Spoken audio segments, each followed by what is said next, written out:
오늘은 헤롯 성전에 있는 여러 장소에 대해서 살펴보기로 하겠습니다. 헤롯 성전 행각을 보면 솔로몬 행각이 어디에 있는지 찾으실 수 있을 거예요. 헤롯이 다른 곳은 다 확장을 했지만 솔로몬 행각이 있는 쪽은 기드론 골짜기가 있기 때문에 거기가 깎아지르는 절벽처럼 생겨서 더 이상 확장하지 못했습니다. 솔로몬 행각은 성전 동편에 162개의 원주로 이루어진 주랑입니다. 주랑은 지붕과 기둥만 있고 벽이 없는 복도처럼 생긴 거예요. 근데 우리가 이제 그 경회로를 솔로몬 행각을 아무리 찾아도 사진이 없어요. 그래서 찾아보니까 우리나라의 그 경회로가 너무 이렇게 생겼겠구나 라는 생각이 들었어요. 그래서 경회로를 올리는 사진은 좀 그렇지만 제가 찾은 수고가 너무 아까워서 사진을 올렸습니다. 근데 나중에 보니까 왕의 행각과 너무 비슷하더라고요. 자, 이 솔로몬 행각에는 사도들이 복음을 전한 장소입니다. 이곳에서 많은 이적과 기적이 일어난 것을 성경을 통해서 볼 수가 있어요. 당시에 철학자들이 가난하기 때문에 어디 모여서 토론할 장소가 없었습니다. 그래서 이들은 다 솔로몬 행각에 모여서 토론하는 것을 볼 수가 있어요. 랍비들도 오전에 성전에서 제사를 드린 후에 오후에 이 행각에 모여서 율법을 가르쳤습니다. 그리고 순례자들이 이곳에 모여서 랍비들의 말씀을 듣기도 하고 토론하기도 한 장소입니다.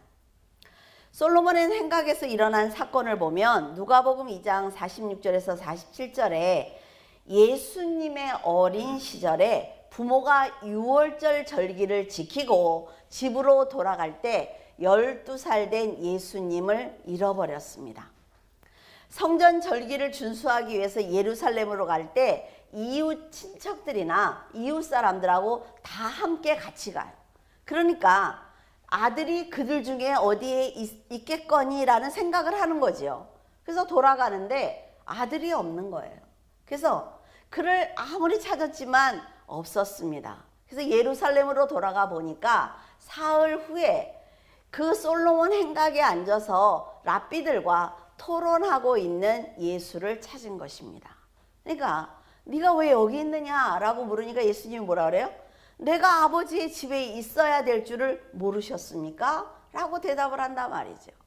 그러니까 예수님은 그 랍비들과 토론하면서 하나님의 말씀을 전할 때 자기가 알고 있는 많은 말씀이 있단 말이죠. 그러니까 사람들이 그 말씀을 들으면서 저 어린아이가 어떻게 저런 얘기를 할 수가 있어? 그리고 놀라는 거예요. 그 예수님의 지혜를 보고 놀라는 것입니다. 사도행전 3장 11절에서 12절의 사건은 베드로와 요한이 성전으로 가고 있었습니다. 가고 있는데 그 성전 문 앞에서 거린이 앉아 있는 거예요. 성전 미문 앞에. 그러니까 베드로와 요한이 성전으로 가다가 그 거린을 보았어요. 근데 사람들이 늘 데려다가 그 거린을 그 자리에 두겠죠.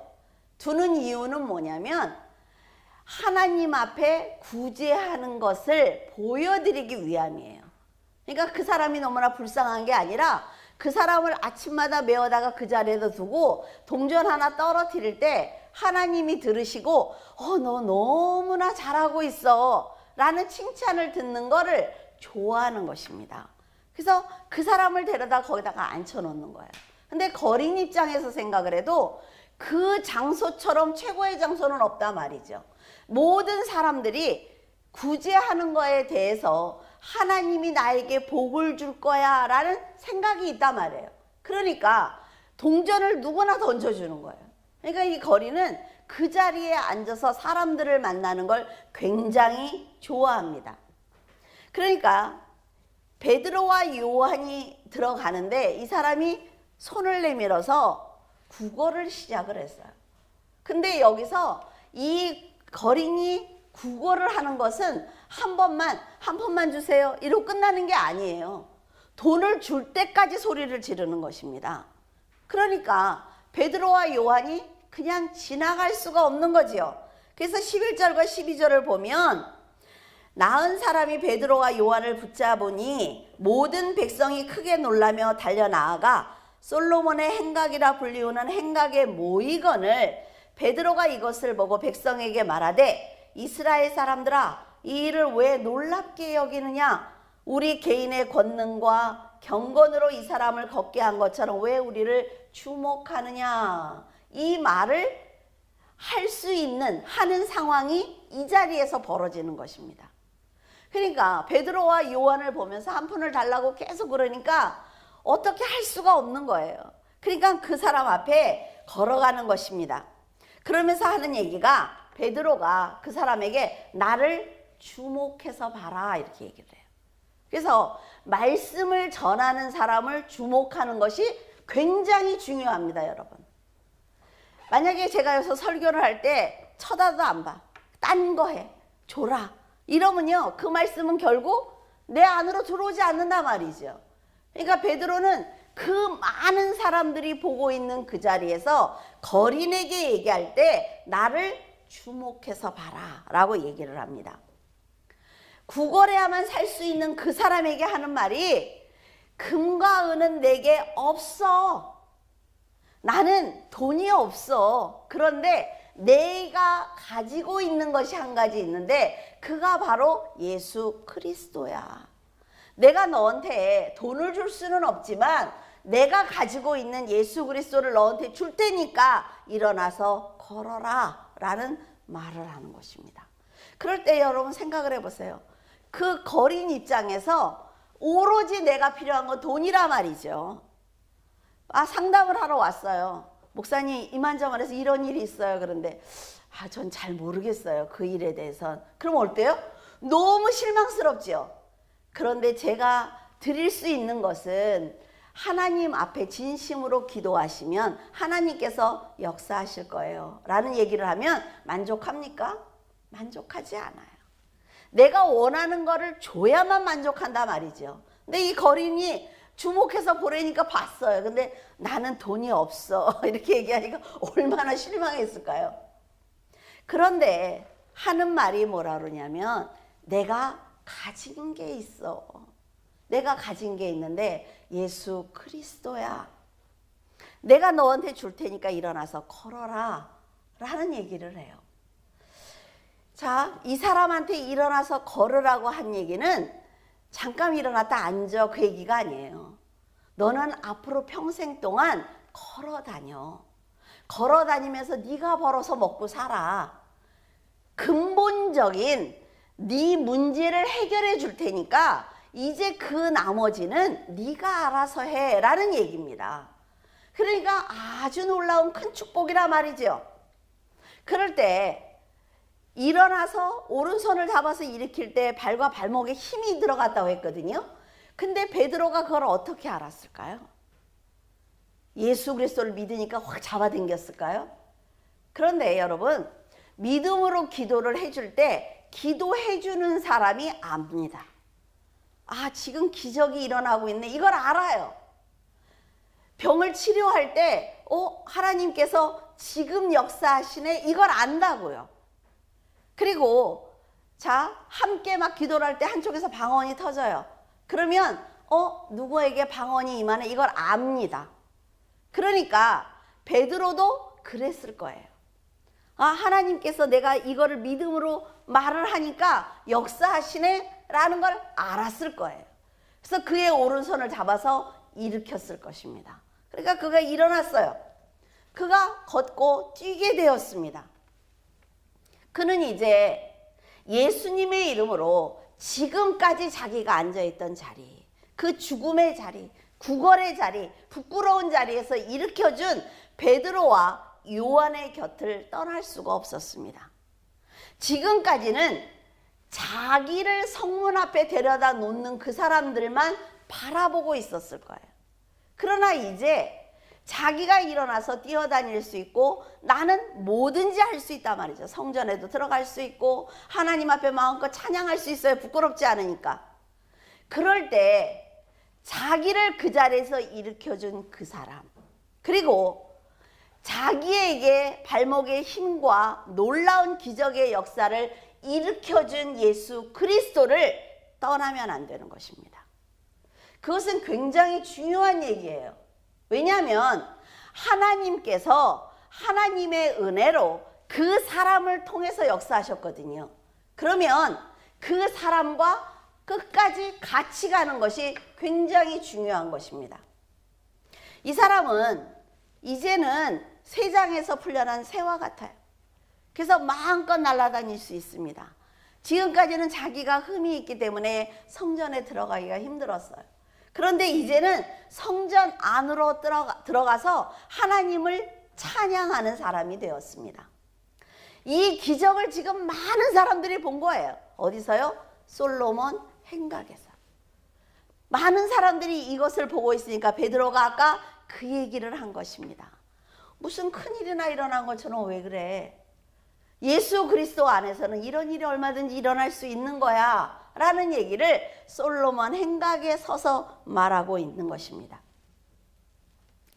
늘 비참한 자리에 앉아있던 그 사람이 다른 사람들 틈에 있단 말이에요. 그리고 그 사람이 막 뛰고 있는 거예요. 얼마나 놀라워요. 하나님의 역사는 이런 역사입니다. 나만 아는 역사가 아니에요. 나만 아는 기적이 아닙니다. 하나님이 원하시는 일은 모든 사람이 알아서 그 사람들의 영혼을 구원하는 것입니다. 그래서 하나님 나만 알게 해주세요. 이거는 말할 수 없는데 저만 아는 기적이거든요. 이렇게 하면 안 된단 말이죠. 내가 당한 일은 다 얘기를 해서 다른 사람이 그 기적을 보고 함께 동참하도록 하나님이 역사하시는 거예요. 그래서 그 사람도 하나님을 믿도록 만드는 거지요. 지금 이 사람이 그것을 하고 있습니다. 거리는 자기에게 새 인생을 선물한 베드로와 요한의 어깨에 매달렸다. 성경은 이렇게 얘기를 하고 있습니다. 자, 자기의 육과 여기서 영을 구원해 주니라고 그랬는데 영이 아니라 혼이에요. 자기의 영은 하나님의 것이거든요. 혼은 내 것이에요. 그래서 자기의 육과 혼을 구원해 준 베드로와 요한에게서 떨어지고 싶지 않았습니다. 자, 영과 육과 혼은 뭐라 그래요? 영은 그 영을 주신 하나님께 돌아가고 육은 땅으로 가지요. 땅으로 흙으로 돌아가고 그 다음에 혼은 하나님께서 구원하시는 거예요. 이게 성경의 요점이거든요.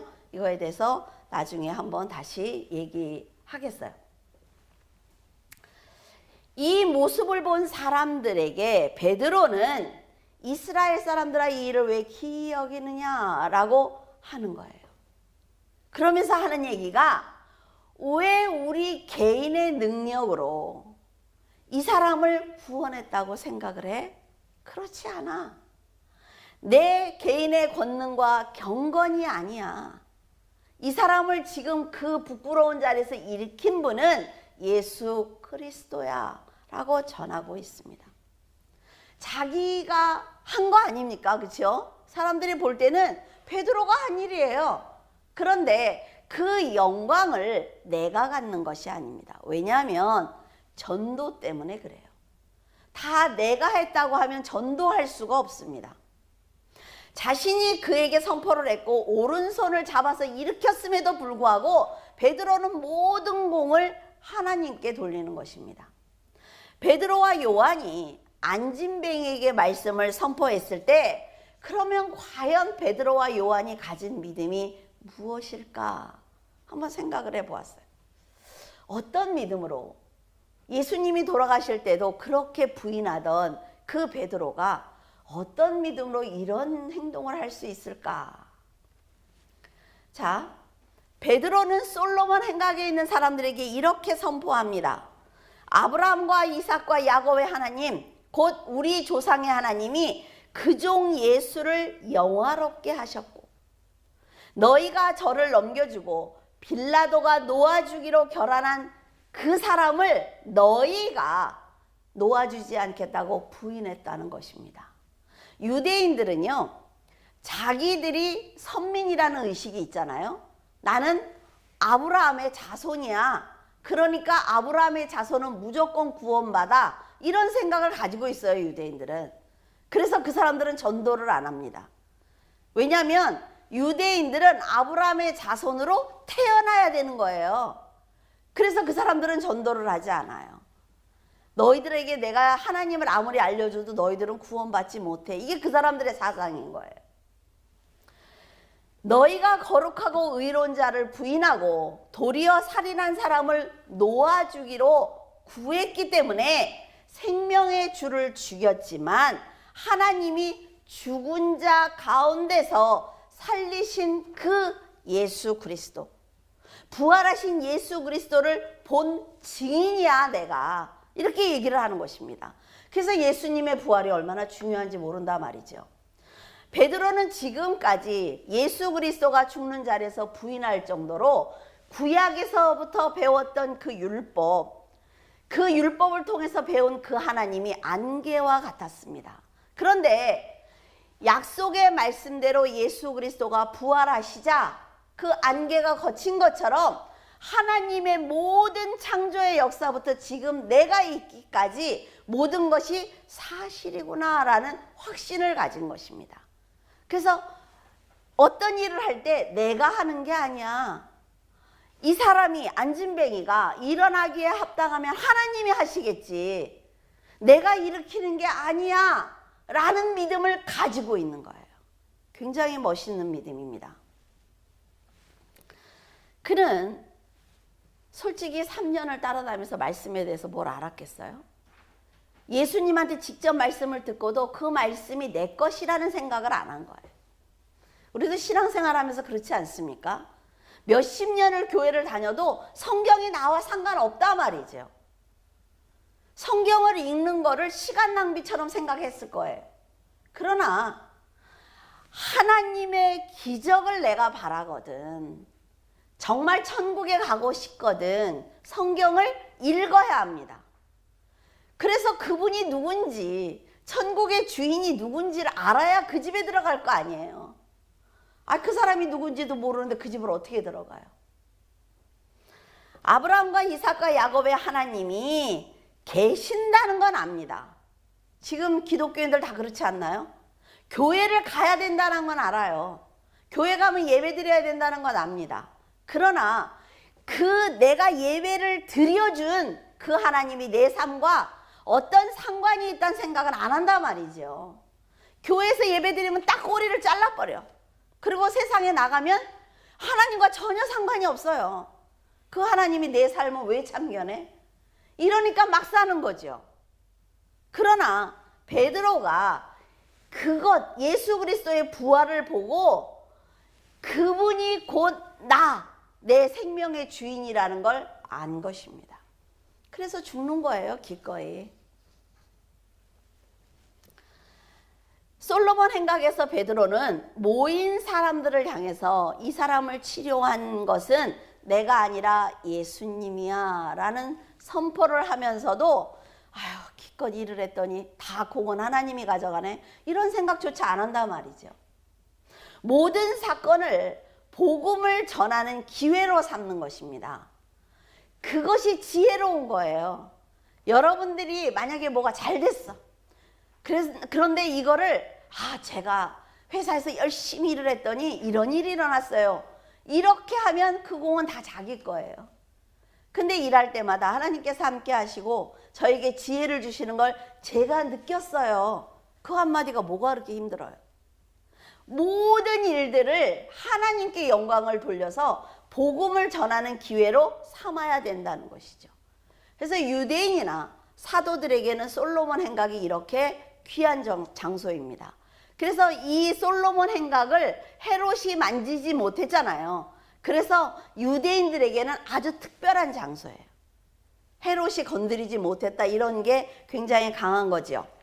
자, 여인의 뜰 사진을 한번 보도록 하겠습니다. 여인의 뜰로 들어오는데 문이 동쪽의 문이 있지요. 이 문을 순결과 공의의 문이다 이렇게 불러요. 역대하 20장 5절에 보면 여호사밧이 여호와의 전 세 뜰 앞에서 유다와 예루살렘의 회중 가운데 서서, 자, 여호사밧이 세 뜰 앞에서 말씀을 전했는데 이것이 지금의 여인의 뜰이에요. 근데 그 당시에는 솔로몬 성전에는 여인의 뜰이라는 게 없었어요. 헤롯이 확장하면서 뜰이 이름이 붙여진 거지요. 그래서 구약에는 여인의 뜰이라는 게 없어요. 여인의 뜰 사방은 목재, 방이 이렇게 있거든요. 여인의 뜰 이렇게 우리가 그림을 보면 거기에 이제 촛대도 있고 그 뒤로 방이 있잖아요. 거기 그 방들이 목재를 넣어놓고 구약에 기름도 넣어놓고 그 다음에 문둥병자도 거하는 방이 있고 나시린이 있는 거하는 방이 있고 이렇게 방들이 이렇게 있었어요. 그 행각, 그 방들을 이어주는 마당의 역할을 한 거예요. 여인의 뜰은. 지금 여인의 뜰은 남자들이 들어오면 안 되는 장소가 아니라 이 여인의 뜰을 보면 그 니카노 문이라고 있죠. 그 니카노 문으로 들어가면 거기 성소가 있잖아요. 그러니까 남자들은 문으로 들어와서 니카노 문을 통해서 성소로 들어가거든요. 근데 여자들은 그 니카노 문을 들어갈 수가 없어요. 여자들은 그 여인의 뜰, 그 마당만 쓸 수가 있는데 남자들이 여인의 뜰에 들어가면 안 돼가 아니라 여인들이 니카노 문으로 갈 수 없는 그 한계예요. 그 마당이 더 이상 넘어갈 수 없다는 거지요. 자, 요한복음 8장 2절에 예수님이 아침에 다시 성전으로 들어오셔서 백성들을 가르쳤다 이렇게 기록이 되어 있습니다. 이 아침은 초막절을 일주일 지킨 다음에 초막절 마지막 날에 올라이트를 해요. 이 사람들이. 거기 보면 촛대 있죠. 그 촛대에다가 불을 켜요. 마지막 날에 초막절에 불을 켜고 그 아래서 같이 찬양도 하고 악기도 켜고 춤도 추면서 밤새 노는 거예요. 그건 하나님이 허락하신 날이에요. 근데 이날에 예수님은 감난산에 기도하러 가셨어요. 그런데 사람들이 거기서 막 춤추고 악기를 켜고 찬양하고 막 별 사람이 다 있겠죠. 그 안에 들어가서 기도하는 사람도 있고 밤새 노는 거예요. 촛불을 켜놓고. 그리고 8일째 되는 날 아침이 되었을 때 예수님이 기도를 마치고 이 여인의 뜰로 들어오신 것입니다. 이제 장소를 보니까 예수님이 어떻게 움직였는지 알 수 있잖아요. 그렇죠? 그러니까 지금 이 여인의 뜰 요 성소는 어때요? 헤롯 성전 큰 그 가운데 있는 그 건물이에요. 예수님이 여인의 뜰로 들어오셨어요. 이때 서기관들과 바리새인들이 간음한 여인을 붙들어서 예수님 앞에 데리고 온 거예요. 이 사건이 이제 일어난 거예요. 그들은 예수님을 시험하기 위해서 간음한 여인을 데리고 온 거죠. 모세는 율법에 이렇게 얘기를 합니다. 간음한 사람을 돌로 쳐서 죽여라 이렇게 되어 있어요. 그런데 당신은, 모세는 죽이라고 그랬는데 당신은 어떻게 하겠습니까? 라고 묻습니다. 근데 로마법에는 돌로 쳐서 사람을 죽이는 법이 없어요. 사형법이 유대인에게는 주어지지 않았습니다. 그러니까 예수님이 돌로 쳐서 죽여. 그러면 어때요? 그 로마법을 범하는 거예요. 그럼 예수님이 잡혀가겠죠. 근데 그러면 죽이지 마. 그러면 뭐가 돼요? 율법을 범하는 게 되는 거예요. 하나님의 법을 범하는 게 되니까 이 서기관들과 이 바리새인들이 생각할 때는 너는 꼼짝없이 잡혔어 라는 거예요. 그래서 신들이 났어요. 신들이 났어. 그래서 이 여인을 붙잡아 와서 어떻게 할 건지 말하라고 막 이렇게 시험을 하는 거죠. 근데 예수님이 누구예요? 예수님은 인간이 생각하지 못하는 생각을 하시는 분이에요. 그 예수님이 그들을 보면서 하는 말이, 그러면 너희 중에 죄가 없는 자를 먼저 돌로 쳐라. 왜 나한테 얘기를 해? 너희들이 생각을 했을 때 이 여인이 죄가 있으면 너희들이 율법에 의해서 돌로 치면 되는 거고 아니면 풀어주면 되는 것 아니야? 라는 얘기죠. 그러면서 너희들 중에 죄가 없는 자가 돌로 쳐라 그러고 땅에다 뭘 쓰기 시작을 하셨어요. 뭐 땅에다 뭘 썼냐 그러고 뭐 이걸 갖고 뭐 아주 뭐 난리들을 치는데 그게 뭐 그렇게 중요해요. 그냥 저는 어떤 사람이 먼저 돌로 치나 기다리고 계시는 거 아닌가. 그러면서 돌로 쳐라고 기다리시니까 어때요? 사람들이 이제부터 율법이 내게 되는 거죠. 나를 돌아보는 거예요. 내가 율법에 저촉된 죄가 있나. 근데 사람이 그 전날 뭐 했어요? 온라이트에 있어. 법에 저촉되지 않은 사람이 어디 있을까요? 하나님 앞에서 자기가 인생을 살면서 죄가 없는 사람이 어디 있어요? 그러니까 하나 둘씩 가기 시작하는 거예요. 흩어지는 거죠. 예수님의 지혜를 우리가 배워야 될 것 같아요. 예수님이 그러시잖아요. 외식하는 자가 먼저 네 눈 속에 있는 들보를 빼어라. 그리고 난 후에 네 형제의 잘못을 얘기해 라고 말씀하시죠. 얼마나 지혜로워요. 한 번 더 생각해봐. 다른 사람을 판단하고 비판하고 정죄하기 전에 한 번 더 너 자신에 대해서 생각을 해봐. 그리고 나서 정말 저 사람에게 얘기를 해줄 때 여러분 꼭 기억을 하셔야 돼요. 그 사람에게 권면을 했을 때 내가 받을 이익이 없어야 합니다. 이 사람이 그 문제를 이렇게 움직였을 때 내가 받을 이익이 있으면 그건 나를 위해서 하는 거예요. 내가 받을 이익이 하나도 없는데 내가 그 사람을 찾아가서 권면하고 도와주는 것, 그것이 하나님이 진짜로 원하는 사랑입니다. 그러니까 다른 사람들에게 권면할 때 저 사람이 저 행동을 했을 때 내가 받을 이익이 있나? 한번 생각을 해보세요. 한 번쯤. 그 사람들은 이제 흩어지기 시작을 했어요. 여러분, 어떤 상황에서도 하나님과 인간의 관계 판단할 때 기준이 하나님의 선하심과 인간의 악함, 하나님의 절대적인 희생과 인간의 극에 달한 이기심을 중심으로 해서 어떤 문제든지 본다면 여러분 예수님처럼 지혜롭게 대처할 수 있습니다. 지혜롭게 말해줄 수가 있어요. 예수님은 여인의 뜰에 서 있는 촛대를 보시면서 나는 세상의 빛이야 라는 말씀을 선포하셨어요. 우리가 그 요한복음이나 이렇게 읽으면 예수님이 뜬금없이 말씀하신 적이 없어요. 절기 때 말씀하시는 거예요. 나는 생수의 강이야 라든가 나는 세상의 빛이야, 이건 다 그 절기 때 그 사람들이 알아들을 수 있는 상황에서 하시는 말씀이란 말이죠. 자, 여인의 뜰 사방에는 4개의 촛대가 서 있었어요. 그리고 성서 안에 있는 촛대의 가지는 7가지가, 촛대가 그렇게 생겼습니다. 7개가 있는 것이 성소 안에 있는 촛대예요. 그리고 여인의 뜰에 있는 촛대 가지는 5개예요. 이 여인의 뜰에 있는 촛대를 찾을 수가 없어가지고 이 여인의 뜰이 있는 걸 이렇게 확대해가지고 해서 아주 화질이 안 좋죠. 수전절에만 사용하는 촛대는 9개의 가지를 가지고 있습니다. 그러니까 촛대에 따라서 하는 일이 다르다라는 것을 알 수가 있죠.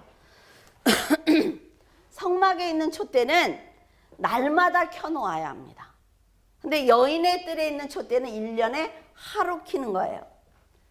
이날은 초막적 일주일을 지키고 마지막 날 해가 질 때 촛대를 켜서 모든 사람이 하나님 앞에서 밤새 노는 것입니다.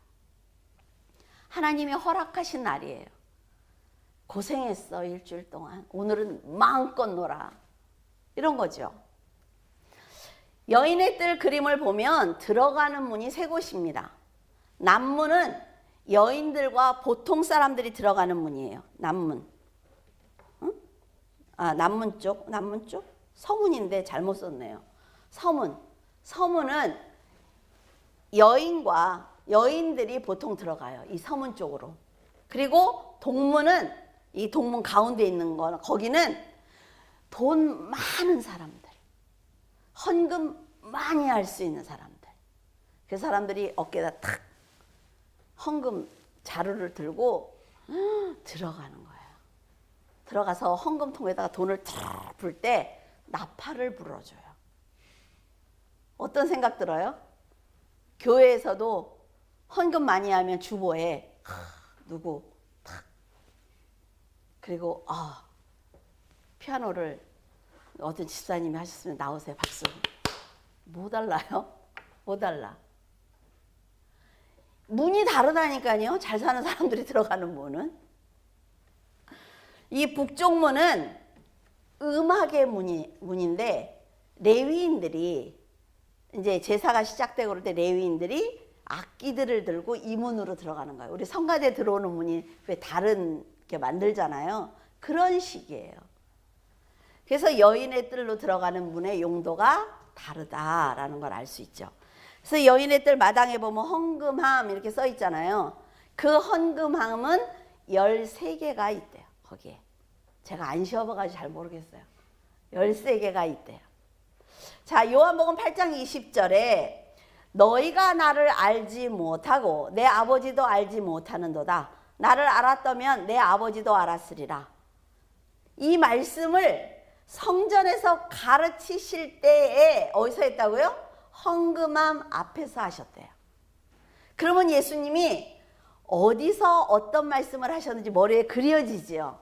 그냥 너무 재밌는 거예요. 근데 때가 안 됐으니까 사람들이 예수님을 잡지 못해요. 여기에 서서 말씀하셨구나. 알 수가 있단 말이죠. 그래서 굉장히 성경을 읽으면서 큰 은혜가 됩니다. 자, 바리새인들은 자신들이 헌금을 가지고 들어올 때 자랑을 합니다. 사람들에게 이 동전 들고 오니까 너무 무거워. 막 뭐 이 정도 하지 않았을까? 당시 종교 지도자들은 사람들에게 보이기 위해서 기도도 어때요? 길거리에서 하잖아요. 그죠? 거리에서. 굉장히 은혜로운 척. 이런 외식적인 행동을 했습니다. 그래서 자기들이 받은 거를 하나님이 주셨다는 생각을 해야 되거든요. 그런데 받은 걸 갖고 사람들 위해 군림하는 거예요. 사람이 힘을 가질 수 있을 때가 언제일까요? 돈이 많을 때예요. 내가 돈이 많으면 무서운 게 없어. 그 다음부터는. 유대인들에게 있어서 구제와 기도 그리고 금식은 의무입니다. 하나님 앞에 드리는 의무예요. 그래서 하나님은 유대인들에게 그 물질을 주실 때 가난한 사람을 도와라. 그리고 나그네들을 도와. 왜? 결국 네 거 아니거든. 아까 우리 김혜강 집사님 그런 기도 하셨잖아요. 그죠? 그런데 그 사람들은 하나님의 영광을 위해서 사용하지 않는다는 거지요. 오로지 이렇게 돈을 갖고 오면 이렇게 흔들어. 봤지? 봤어? 이렇게 흔들면서 저 사람이 나를 인정해 줄 때까지 자랑하는 거예요. 그처럼 어리석은 자가 어디 있습니까? 그 사람이 날 인정하면 뭐 할 거야 그래. 그 사람이 날 인정하면 뭐예요? 하나님이 나를 인정해야지. 그래야 정말 이걸 하나 드릴 수 있는 걸 2개를 받고 3개를 받고 이 사람도 도와줄 수 있고 이 사람도 도와줄 수가 있지. 그거 사람한테 인정받아서 뭐 할 거예요? 외식하는 자라는 거는 가면을 쓴다는 뜻입니다. 그리고 위선적인 태도를 취한다는 뜻인데 배우를 생각하면 돼요. 배우 그 사람 정말 그 사람 아니잖아요. 그 사람 인격 아니잖아요. 내가 무엇인가 나 아닌 다른 사람 행동을 하는 거죠. 외식하는 것은. 예수님은 이런 사람들에게 사람에게 인정받기 위해서 이런 행동을 하는 것이 죄다 이렇게 말씀하셨어요. 죄라는 것입니다. 그 당시에 성전에서 헌금을 하면 나팔을 불어주었는데 그 나팔을 찾아보려고 그러니까 없더라고요. 모양이. 제사 지낼 때는 나팔이 많은데, 근데 이제 그 헝금한 모양이 나팔처럼 생겨서 그 나팔을 불었다라는 말로 한다라는 사람도 있어요. 왜냐하면 헌금을 하는 척하면서 그 안에 있는 돈을 꺼내는 사람이 있었나 봐요. 그래서 들어가는 건 넓고 밑에는 좁아가지고 손이 안 들어가게 그렇게 만드는 사람이, 이제 그런 사람이 있었대요. 그래서 이렇게 말을 한다라는 사람도 있고, 칼빈은 구제자들이 성금을 내면 자기가 선한 일을 하고 있다는 걸 알리기 위해서 나팔을 불었다 이렇게 얘기하는 사람도 있습니다. 우리가 보면은, 제가 목회자 입장에서 솔직히 말씀을 드리는 거예요. 목사님도 저런 생각을 하나 이렇게 이제 하실 수 있지만, 제가 성도들이 변하고 있다는 것을, 믿음을 솔직히 잘 알 수 없습니다. 그렇잖아요. 여러분들을 위해서 기도하지만, 그러면 결국 볼 수 있는 건 헌금입니다. 그래서 많이 헌금을 드리는 사람을 얘기하는 것이 아니라, 꾸준히 하나님 앞에 그래도 믿음으로 이렇게 생활을 하고 있네 라는 것을 볼 수밖에 없어요, 목회자 입장에서. 그리고 무슨 일이 생겼나 이런 생각도 하지요. 헌금을 못 하시면 집안에 무슨 일이 생겼나 이런 생각도 하게 돼요. 그리고 헌금을 또 좀 많이 하시면 하나님한테 어떤 복을 받았나 이런 생각도 하게 됩니다.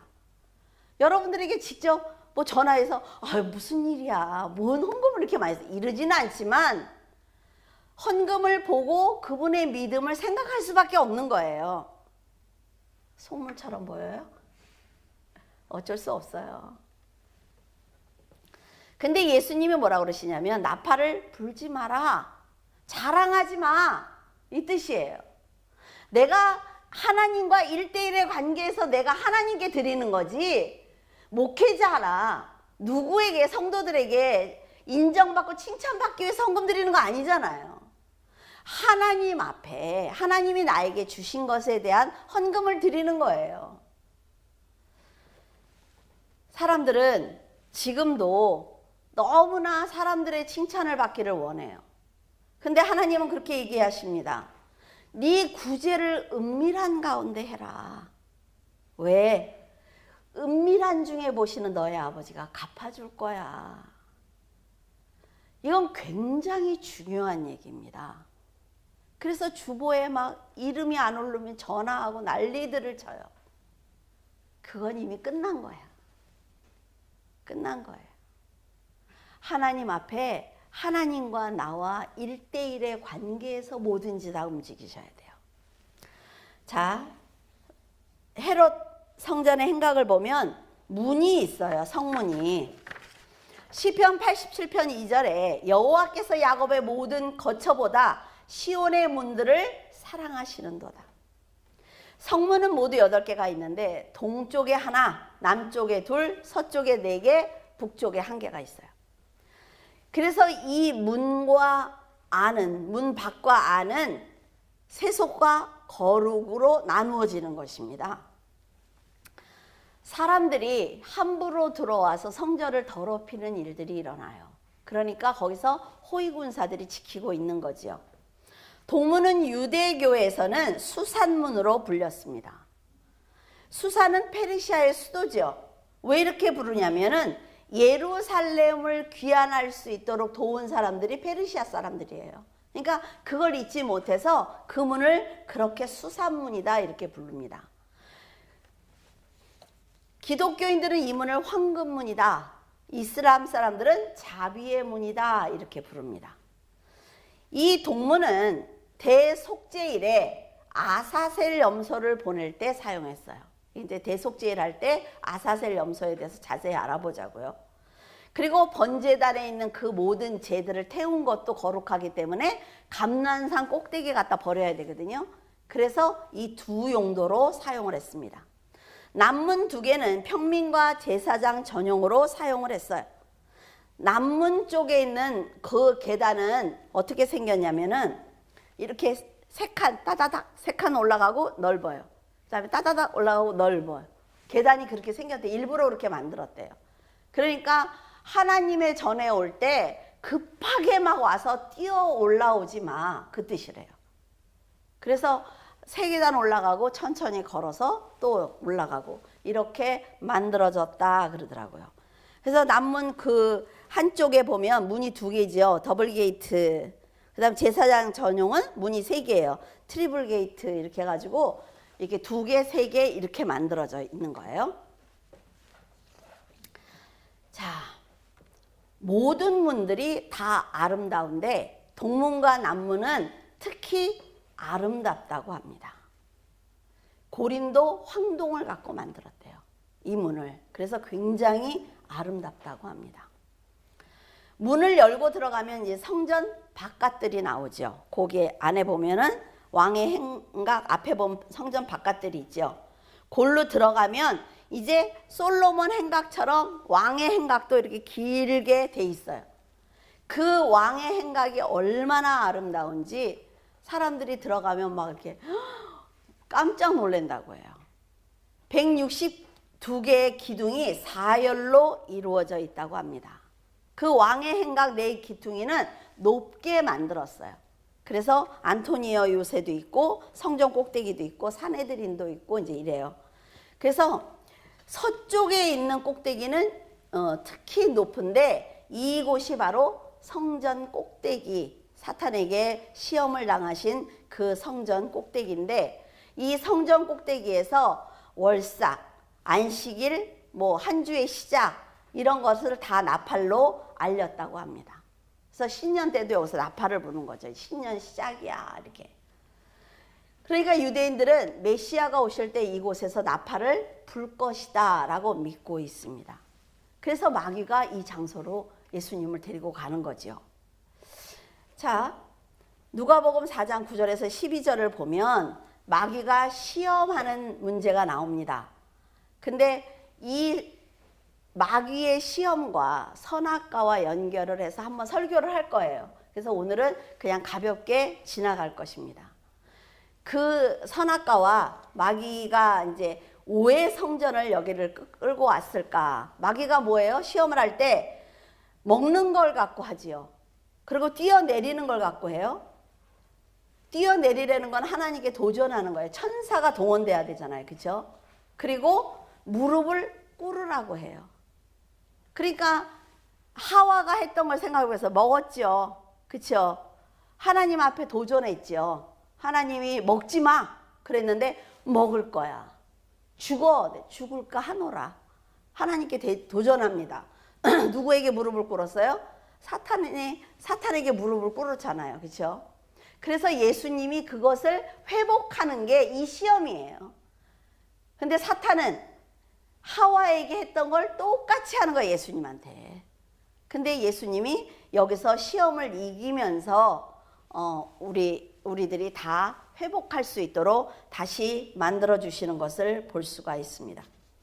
그래서 성전 꼭대기는 항상 유대인들이 관심을 갖고 바라보는 장소예요. 거기 위에가 이렇게 네모나게 넓죠. 그래서 거기 올라가서 나팔을 불고 하니까 이거는 나중에 이제 정확하게 한번 짚어보도록 하겠습니다. 지금 보면은 하나님과 성도들은 하나님의 나라를 확장하고 복음을 전파하는 것이 목적입니다. 그래서 우리들의 혼을 구원하는 것이 하나님의 목적이에요. 근데 사탄은 방해하는 게 목적이에요. 그래서 우리가 그걸 알아야 돼요. 내가 지금 하나님의 일을 방해하고 있는지, 아니면 내가 나를 희생하더라도 하나님의 일을 돕고 있는지, 이걸 한번 본인은 판단할 수 있거든요. 다른 사람에게 말은 못해도 나는 나를 판단할 수 있다고요. 그러면 내가 지금 어떤 신앙을 갖고 있는지 알 수가 있어요. 내가 지금 신앙생활을 잘하고 있는 건지, 아니면 내가 하나님과 반대된 대적자의 역할을 하고 있는 것인지. 사탄이 뭐예요? 대적자잖아요. 그러니까 사탄이 우리를 보면 뭐예요? 우리가 대적자야. 그러니까 사탄이 뭐 별게 아니에요. 내가 하나님을 대적하면 내가 사탄이에요. 그러니까 예수님이 뭐래요? 사탄아 물러가라 이렇게 말씀하시잖아요. 성전 꼭대기 반대쪽의 행각이 동쪽 끝에 있는 게 사내드린입니다. 사내드린은 함께 둘러앉는다라는 뜻을 가지고 있어요. 유대인의 최고 의결 기관입니다. 그래서 71명으로 구성되어 있고 대법원에 해당돼요. 70명의 장로와 1명의 대제사장으로 구성되어 있지요. 대제사장이 의장입니다. 그리고 공의원, 바리새인, 사두개인, 서기관, 장로들이 백성들의 대표로 구성되어 있습니다. 로마 통치 하에서도 이 의결 기관은 제대로 일을 했어요. 자기들이 유대인들을 재판하고 많이 했습니다. 그리고 모든 일들은 만장일치로 의결을 해야 돼요. 그래야만 그 일을 확정할 수가 있거든요. 그리고 항상 2-3명을 증인으로 배석을 시켰어요. 그리고 사형수는 한 번 더 회의를 했습니다. 왜냐하면 억울한 사람이 죽을 수도 있으니까. 그런데 우리가 예수님이 재판을 받은 것을 보면 너무 억울하다는 거죠. 사내들인 공회의 규칙을 감안해 볼 때 예수님의 재판은 안식일에 예비일로 소집이 되었습니다. 갑자기 한밤중에 재판이 진행이 됐지요. 그리고 재심이 이루어지지 않았어요. 증인도 없었어요. 이것을 볼 때 예수님의 재판은 불법이었다라는 것을 알 수가 있습니다. 누가복음 22장 66절에 날이 새매 백성의 장로들 곧 대제사장들과 서기관들이 모여 예수를 그 공회로 끌어들여. 예수님의 억울한 죽음은 이렇게 진행이 되었습니다. 예수님은 초저녁 유월절 식사를 하셨죠. 그리고 제자들에게 마지막 가르침을 하고 감람산으로 이동을 하셨어요. 그리고 한밤중에 체포가 된 거예요. 대제사장의 집으로 연행이 되었습니다. 공의의 대표들이 모여들고 베드로가 3차례 걸쳐서 부인하는 동안에 시간이 경과가 되었겠지요. 닭 울음소리를 통해서 새벽 시간이 되었다는 걸 알 수가 있습니다. 날짜는 니산월 15일이에요. 그래서 6월절 다음날 무교절 첫날 아침이 되었습니다. 대제사장과 서기관들이 예수님을 직접 연행을 해서 가야바의 집으로 모였어요. 이 장면을 사복음에 보면 조금씩 다르게 기록이 되어 있습니다. 마태와 마가는 가야바의 집으로 공의의 대표들이 모였다라고 했고, 한밤중에 가야바의 집에서 공의가 열린 것으로 기록해 놓고 있습니다.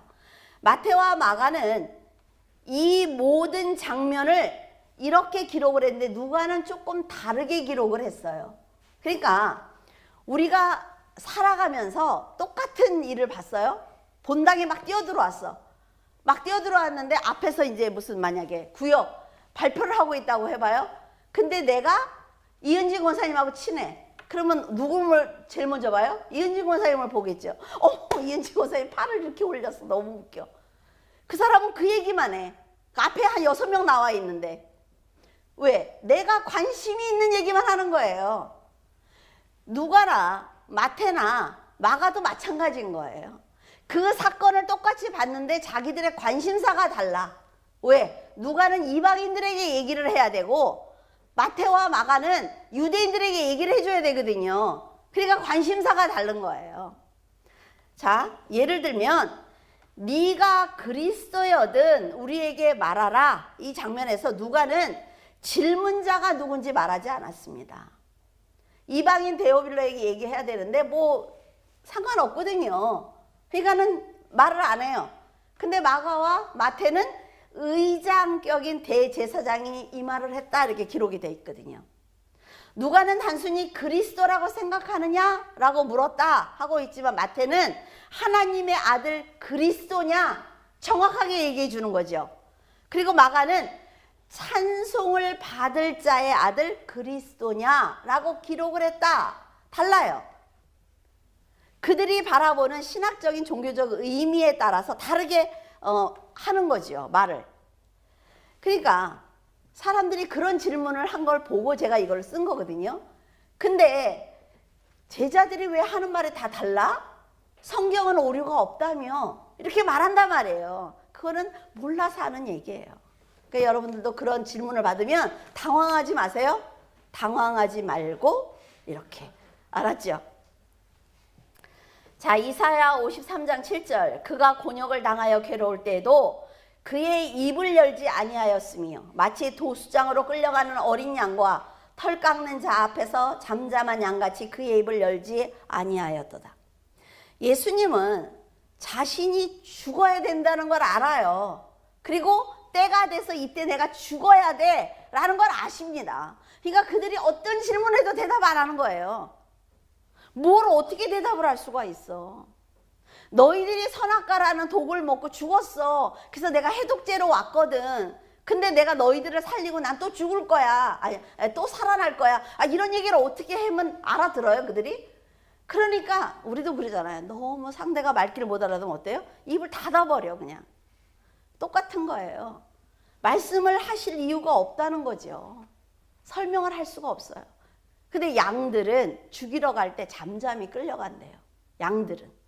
털을 깎으러 갈 때도 양들은 그냥 끌려간대요. 근데 돼지라면 어떨까? 돼지를 꽉 그러면 난리가 나겠죠, 돼지들은. 그래서 돼지를 선택을 안 하셨나 봐. 그 양들은 진짜 조용히 따라간다고 그러더라고요. 지금 예수님이 침묵이 그것입니다. 어떤 얘기를 한들 이해를 시킬까요? 시편 103편 2절에서 5절. 내 영혼아 여호와를 송축하며 그의 모든 은택을 잊지 말지어다. 그가 내 모든 죄악을 사하시며 내 모든 병을 고치시며 내 생명을 파멸해서 속량하시고 인자와 긍휼로 관을 씌우시며 좋은 것으로 내 소원을 만족하게 하사 내 청춘을 독수리같이 새롭게 하시는도다. 자신을 사망에 던져서 사망에 있는 사람들에게 생명을 주시는 분입니다. 그래서 생명이라고 하시잖아요. 내가 생명이야. 그리고 내가 떡이야. 너는 날 먹어야 살아. 라고 말씀을 하시죠. 살리기 위해서 오신 분입니다. 그러시면서 하시는 말씀이 네가 나를 먹지 않으면 죽어. 선악과를 먹으면 죽어. 근데 이제 나를 먹지 않으면 죽어. 그런데 이쪽에서도 말을 안 듣고 이쪽에서도 말을 안 듣는다는 거죠. 하나님이 우리에게 주신 기회는 놀라운 기회입니다. 그때는 선악과라는 나무를 세웠지만 지금은 예수 그리스도가 오신 거예요. 하나님이 직접. 그래서 나를 먹어야 돼. 네가 영생을 받기 위해서 내 말씀을 먹어야 돼 라고 말씀하시잖아요. 내 말씀이 영생이야 라고 말씀을 하시는데 우리는 안 먹는다는 거죠. TV 볼 시간은 있어. 그리고 소설책 볼 시간은 있고 잠잘 시간은 있는데 성경 볼 시간은 없다 말이에요. 그게 영생이라는데 안 먹는다는 거죠. 그리고 성경을 너무 많이 아는 사람을 이상하게 생각해. 신학할 거야? 뭐하러 성경을 이렇게 읽어? 이게 기독교인들의 생각이니까 이 꼴인 거예요, 나라가. 하나님이 우리에게 내 자신을 사망에 던지고 내가 너를 구해줬어. 그래서 나는 네가 확신을 갖도록 다시 부활했어. 나는 지금 보좌에 있거든. 네가 내가 있는 이 보좌 이 앞에 오기 위해서는 내가 준 그 말씀을 먹어야 너는 올 수가 있어. 이게 하나님의 말씀이에요. 근데 우리는 안 하고 있잖아요. 안 하고 있단 말이죠. 예수 그리스도가 부활하셔서 우리가 살고 있는 것입니다. 예수님이 거기서 돌아가셨으면 끝이에요. 그런데 여러분, 예수님이 우리에게 아픔도 없고 두려움도 없고 가난도 없고 그런 곳으로 내가 너를 데려갈 거야. 우리 육신이 몇 살까지 살까요, 여러분? 몇 살까지 살 것 같아요, 여러분은? 나 83이라고 얘기했어요? 여러분들도 나이를 한번 정해보세요. 그리고 그거를 계획을 좀 세워서 내가 언제 어떻게 살아낼 건지 한번 좀 생각을 해보세요. 그래서 하나님 앞에 정말로 인정받는 자로 나는 네가 없으면 안 돼. 난 네 목소리를 들으면 너무 행복해. 좀 이런 삶을 살아보자고요. 저도 못하는 걸 여러분들한테 하라고 해서 좀 미안한데 어떻게 내가 목사인데 해야지. 그렇죠? 그래서 하나님 앞에 인정받는 여러분이 되시기를 바랍니다. 기도하겠습니다. 살아서 역사하신 하나님 은혜를 감사를 드립니다. 너무나 부족하고 연약하지만 하나님 저희들은 주님의 자녀입니다. 하나님께 채찍을 맞고 책망을 듣고 하나님의 진노를 보고 있지만 그래도 하나님의 품을 떠날 수가 없습니다. 하나님 저희들의 연약함을 용서하시고 저희들이 다시 일어날 수 있도록 하나님 더 큰 은혜를 허락해 주시옵소서. 세상은 아버지 하나님 악한 바이러스를 통해 생명을 잃는 너무나 연약한 사람들로 가득 차고 있습니다. 하나님 그들을 불쌍히 여기시고 하나님 아버지 정말로 구원받아야 될 영혼들이 더 이상 세상을 떠나지 아니하도록 하나님 도와주시옵소서. 아버지께서 오른손을 드시고 하나님 천사를 통하여 더러운 바이러스를 다 걷어가 주시고 이제 저희들이 오직 찬양하며 하나님의 이름을 높이는 하나님 전도의 기회를 저희들에게 한 번 더 주시옵소서. 오직 하나님을 사랑합니다. 저희들이 하나님을 아버지라고 부를 수 있도록 허락하시니 감사합니다. 아버지가 없이는 저희는 살아갈 수가 없습니다. 하나님 저희들에게 더 큰 은혜를 허락하시고 믿음으로 살아낼 수 있도록 도와주시옵소서. 주님께서 함께 하심을 감사하며 우리 주 예수 그리스도 이름으로 기도드립니다. 아멘.